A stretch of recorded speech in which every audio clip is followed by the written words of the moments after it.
Porbedang dumalasa. Ako unta timos kanimo nga naigugma. Bot sa langaw. Aman unsang pagkaunsa. Nga akong kwarta mauro man dahil imong gigugma.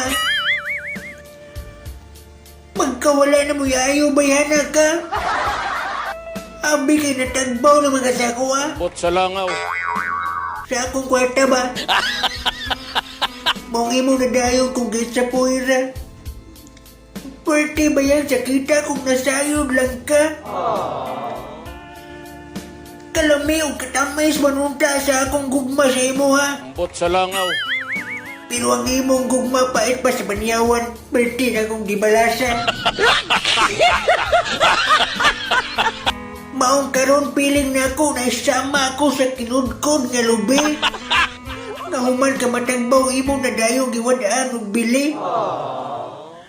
Human kung imo kumsis tuno. Sa libay na lang. Namura na lang akong trapo nga human imo gigamit. Ilabay dayo sa basurahan. Namura ako sa labhunon nga imbes imong lamhan. Imo na noong ipasagdan.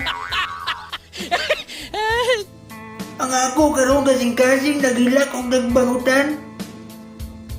Grabe akong kasakit nga mura na kong mabuang.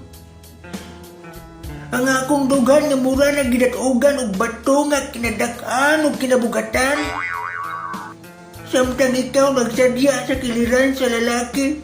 Nga puragaba, purag naukaan. Puwe. Ambot na lang. Bot sa langaw.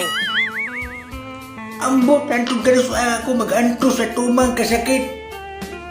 Antod baka kung ang akong kasing-kasing di na mo pitik. Bot sa langaw. Tingali kalipay mo nga akong kalautan. Apan di man nga ang panahon, dili imuha tanan. May adlaw na umiya nga akong kasakit imong mahiaguman. Nga akong mga kaguol imong matilawan. Ug sa wala lang dahuma, daw sama sa kilat nga miabot magkalit ang adlaw sa panudya. Ug mao na kini ang ustisya nga akong gipaabot. Kay nagabulag ra pud mo sa imong uyab nga way buot.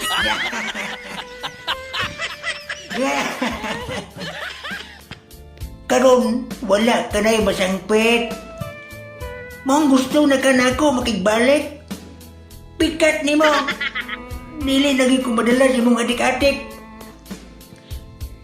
Karon unsa na? Usab pa ka? Ang akong mga luha ug muta mibalhin na sa imong mga mata.